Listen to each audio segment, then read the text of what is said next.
तो स्टूडेंट जो इस बार बोर्ड एग्जाम दे रहे हैं क्लास 10 के लिए, उनके लिए बहुत ही बड़ी खुशखबरी मैं लेके आया हूँ। 95% लाने की गारंटी मैं दे रहा हूँ दोस्तों। दिमाग लगा के लाओ फुल मार्क्स, ठीक है। आपको अगर जो है मैथ में कम मार्क्स आते हैं या पहले कभी भी कम मार्क्स आए हैं और जो है इस बार आपका जो है फिर लग रहा है कि आपको कम मार्क्स आएगा, तो मैं आपको गारंटी देता हूँ कि 95% लाने की गारंटी है। दिमाग लगा के लाना है आपको फुल मार्क्स, ठीक है। ये वाला मार्क्स आएगा दोस्तों, ये वाला आपका कॉपी में लिखा रहेगा।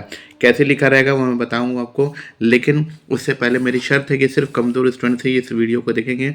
जिनको अच्छा से मैथ्स आता है उनको उनकी कोई ज़रूरत नहीं है यहाँ पर, वो वीडियो को छोड़ सकते हैं। अब गणित के गणित में पास करने का ज़बरदस्त तरीका मैं बता रहा हूँ को। तो सबसे पहले जो ट्रिक है, सबसे पहला ट्रिक है, पहले आप अभी से जो है लाइव वीडियो को लाइक कीजिए, क्योंकि मैं आपको बहुत ही इंपॉर्टेंट चीज़ बता रहा हूँ। और जो है ऑब्जेक्टिव, सबसे पहले ऑब्जेक्टिव पे टारगेट कर रहा हूँ मैं कि ऑब्जेक्टिव कैसे करना है, ठीक है। चलिए, तो पहला जो हम लोग लेके चले हैं वो त्रिकोणमिति लेके चले हैं। त्रिकोणमिति में करना है, तो त्रिकोणमिति में जो है आज लास्ट रिविजन करना है। फटाफट देखिए ट्रिक के साथ। देखिए, ये वाला फॉर्मूला आपको याद है कि नहीं, पहले ये बताइए। ये वाला फॉर्मूला याद है कि नहीं? नहीं याद है तो इसको याद कर लीजिए। Sine square theta plus cos square theta बराबर 1। अच्छा, ट्विस्ट कहाँ मारता है? यहाँ पर थीटा की जगह पे ए भी लिख देगा, ठीक है। ए लिखे, चाहे बी लिखे या सी लिखे या कुछ लिखे, ठीक है। आपको सिर्फ यहाँ पर क्या देखना है? 1 होना चाहिए। चलिए, अब इसको अगर यहाँ लिखता है, देखिए साइन स्क्वायर थीटा यहाँ लिखता है तो इसके साथ हो जाएगा 1 माइनस कॉस स्क्वायर थीटा। अगर कॉस स्क्वायर थीटा यहाँ लिखता है तो 1 माइनस साइन स्क्वायर थीटा, इसको याद रखिएगा। दूसरा फॉर्मूला है cos 90 minus theta sine theta, sine 90 minus theta cos theta, इसको एकदम अभी पकड़ के रख लीजिए। तीसरा जो फॉर्मूला है tan थीटा साइन थीटा बटे cos theta, cot theta cos theta बटे साइन थीटा, इसको भी देख लेना है दोस्तों। इसको इतना जो मैंने दिया इसको याद कर लेना है, ठीक है। अब आगे बढ़ते हैं।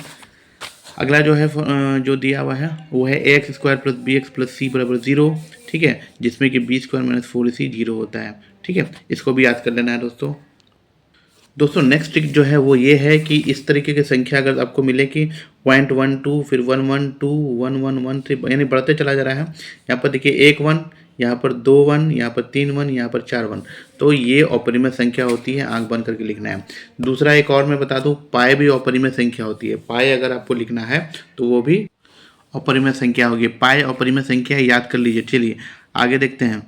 आगे क्या है भैया? ये वाला देखिए, √3 अपरिमेय संख्या होगी। √3 अपरिमेय संख्या, √2 कट जाएगा, 2 परिमेय संख्या, 4 प्लस √5, 3 प्लस √5, 3 माइनस √5, सब अपरिमेय है। √6, ठीक है, ये भी अपरिमेय है, ठीक है। चलिए इसको याद रखिए। अगला देखिए, जिसका जो है रूट से बाहर निकल जाए वो परिमेय होगा, जो रूट से बाहर नहीं निकलेगा अपरिमेय होगा। ये भी रूट से बाहर निकल रहा है, ये भी रूट से बाहर निकल रहा है, इसका 9 होगा, इसका 8/6 होगा। 2.5 अपरिमेय संख्या है, क्योंकि ये इसका बाहर नहीं निकलेगा। 2.5 का रूट निकलेगा ही नहीं। आप 25 मान के मत चलिए कि 25 का 5 होता है, ये 2.5 है, ठीक है, पॉइंट में नहीं निकलने वाला। अगला देखिए, माइनस से लेना देना कुछ नहीं होता है। माइनस ये √49/9 है, तो ये 7/9 हो जाएगा, ठीक है। 7/9 माइनस 7/9, तो ये परिमेय संख्या होगी। अगला जो इंपॉर्टेंट चीज़ है वो भाज्य बराबर भाजक गुना भागफल प्लस शेषफल, इसको याद रखिएगा दोस्तों। भाज्य इधर है, भाजक यहाँ है, भागफल यहाँ है, शेषफल यहाँ है, ठीक है। चलिए अगला देखिए, पी एक्स अगर दिया हुआ है, पोलिनोमियल वाला क्वेश्चन है, x square plus B x plus C है, तो अल्फा प्लस बीटा, इसके 2 रूट होंगे। एक यहाँ पर जो है 2 रहेगा तो 2 रूट होंगे, तो alpha plus beta minus B by A, alpha into beta C by A, ठीक है। तो इतना सा हो गया दोस्तों, इतना सा मैंने बता भी दिया था। अब जो है एक और चीज़ यहाँ पर मैं बताने जा रहा हूँ आपको, इसको ध्यान में रखिएगा और करिएगा कि ये वाला अगर इस तरह से आपको दिए a1x प्लस b1y, ठीक है, प्लस c1 यहाँ दिया हुआ है a2x b2y c2 बराबर 0 के लिए अद्वितीय हल होगा। अद्वितीय हल मतलब हो रहा है एक ही हल होगा। जब बीच में कटा हुआ रहेगा, कट्टम पुट्टी बीच में रहेगा, तो एक हल रहेगा अविरोधी होगा, ठीक है, अद्वितीय, ठीक है, यानी एक हल अविरोधी, बीच में कट्टम पुट्टी। अच्छा, कोई हल नहीं होगा तो लास्ट वाला कटेगा, कोई हल नहीं होगा तो लास्ट वाला कटेगा।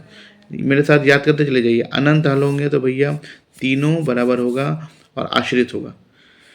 तो पहला अविरोधी, फिर विरोधी, फिर आश्रित, ठीक है। इस पे जो भी क्वेश्चन आएगा आपको करना है, कुछ ये नहीं करना, ठीक है। अगला देखिए, पहला वाला जो है देखिए यहाँ पे, तो देखिए प्रतिच्छेद करेगा। ये क्या करेगा? प्रतिच्छेद करेगा। जो कट्टम पुट्टी वाला है वो प्रतिच्छेद करेगा, मतलब इस तरह से एक्स बनाएगा, इस तरह से कटेगा, ठीक है। दूसरा नंबर जो है क्या है? कोई हल नहीं होगा। तो कोई हल कब नहीं होता? जब दोनों पैरेलल होता है, ठीक है। तो क्या लिखेंगे हम लोग? संपाती हो तो, ठीक है। अच्छा, कोई हल नहीं होगा। तो अगर दो लाइन इस तरह से दो लाइन जैसे रेल की पटरी है तो कहीं कटती नहीं है, कटने से ही आपका क्या होने वाला है, जो भी हल होगा, ठीक है। तो यहाँ पर कोई हल नहीं होगा तो इसमें क्या होगा, दो लाइन एकदम बराबर बराबर होगा। फिर जो है अनंत हल होने के लिए भाई एक दूसरे पर चढ़ जाएगा, अनंत हल से होने के लिए एक दूसरे पर चढ़ जाएगा। तो ये तीन को आपको याद करना है दोस्तों, बहुत इंपॉर्टेंट क्वेश्चन मैं आपको बता रहा हूँ। इससे बहुत क्वेश्चन लड़ने वाला है, बहुत क्वेश्चन। हमको लग रहा है 10-20 तो इसी से आ जाएगा, ठीक है, मतलब इसको और अभी तक मैंने जितना बताया, ठीक है। तो दोस्तों अगला जो क्वेश्चन है वो ये है कि किसी बहुपद का व्यापक रूप ये होता है x square plus B x plus c. द्विघाती समीकरण का व्यापक रूप यही है, सेम टू सेम। मूल अभी छोड़ दीजिए, मूल याद मत कीजिए, अगर याद नहीं है तो आप सिर्फ विविध कर याद कीजिए, विविध कर, ठीक है, विवेचक विविध कर। डी बराबर बी स्क्वायर माइनस 4ac। विविध कर क्या होता है, डी बराबर बी स्क्वायर माइनस 4ac। मूल समान होंगे तो डी जीरो होगा, वास्तविक के लिए बड़ा होगा और वास्तविक नहीं होने के लिए छोटा होगा, ठीक है। यहाँ पर देख लीजिए तीनों पोजिशन दे दिया, 1 2 3। उम्मीद है याद हो गया। देखिए समझिए, वास्तविक क्या होता है, बड़ा, ठीक है, और जीरो क्या होता है, समान, और अवास्तविक क्या होगा, छोटा, ठीक है। क्लियर हो गया। तो एक सवाल मैं आपको दिखाता चलूँ। देखिए ए इतना x square plus B x plus सी बराबर के मूल समान होंगे तो यदि, है ना, मूल समान होने के लिए, तो मूल समान होने के लिए मैंने क्या बताया था कि डी बराबर जीरो होगा, समान होने के लिए डी बराबर जीरो। डी क्या है, बी स्क्वायर माइनस 4ac। तो बी स्क्वायर माइनस 4ac बराबर जीरो। तो बी स्क्वायर कहीं पर तो दिख ना रहा है, लेकिन यहाँ पर एक दिख रहा है बी स्क्वायर बराबर 4ac, ठीक है। माइनस 4ac बराबर जीरो होता है तो 4ac उधर चला जाएगा तो हो जाएगा। क्लियर है दोस्तों। चलिए अब आगे देखते हैं कि कौन सा चीज़ पहले ढूंढ ढूंढ के जो हल्का हल्का है उसको बना लेंगे, जो कि आपको समझ में आने वाला है, ठीक है। जो भारी उसको छोड़ देना है। तो दोस्तों अब आते हैं समांतर श्रेणी में। समांतर श्रेणी में क्या है, देखिए समांतर श्रेणी में अगर इस तरह से रहे A1 A2 A3 तो हम लोग का जो D होगा, D निकालना है। D निकालने के लिए क्या करना होगा, आगे वाला माइनस पीछे वाला, A2 minus A1, A3 minus A2, A4 minus A3। तो ये सब क्या हो गया, D निकलना है, ठीक है। व्यापक रूप ऐसे होगा A plus D A plus 2D A plus 3D, इस तरह से। जहाँ A क्या है, प्रथम संख्या पद है, D क्या है, सारवंत्र है, और Tn क्या है, nवां पद है। तो यही है दोस्तों, इसमें ज़्यादा करना नहीं, जो जिनको आता है वही सब ट्राई मारेंगे, जो नहीं आता वो सब मैं जो बता रहा हूँ बस वही करना है, ठीक है। चलिए अब मैं आपको हल्का सवाल दिखाता हूँ। देखिए बहुत हल्का सवाल है, इसका सारवंतर मांग रहा है, सारवंतर डी। तो डी के लिए क्या करते हैं, आगे वाला माइनस पीछे वाला। तो 10 में 4 गया 6, 16 में 10 गया 6, 22 में 16 गया 6, सब में 6 आ रहा, तो आंसर क्या हो जाएगा 6, ठीक है, समझ में आ गया। अगला देखिए, इसका सारवंतर बोल रहा है, तो आपको कहीं कुछ आगे नहीं देखना, बस पहला दोनों देखना है, पहला दोनों। तो 3 में 6 गया -3, तो -3 आंसर लिखिए, निकल जाइए। ज़्यादा दिमाग नहीं लगाना, टाइम नहीं लगाना है, ठीक है। टाइम लगाइएगा तो दूसरा क्वेश्चन नहीं कर पाइएगा।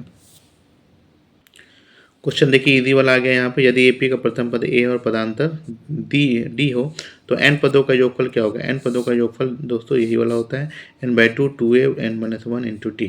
समझ में आया। तो इसमें और कुछ नहीं मानना है, ये वाला मानना है, ठीक है। तो दोस्तों अगला जो है मैं आपको बता दूं कि यहाँ पर से बहुत क्वेश्चन लड़ने वाला है।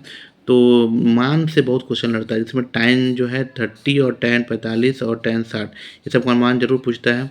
अगला ये वाला पूछता है 90 minus theta cos theta, 90 minus theta sine theta. तो साइन रहेगा तो कॉस लिखेगा, कॉस रहेगा तो साइन लिखेगा। देखिए एक एक मार्क्स वैल्यू करता है दोस्तों, ये मत सोचिए कि 1 मार्क्स आ रहा है इसमें क्या पढ़ेंगे, लेकिन वैल्यू करता है, ठीक है।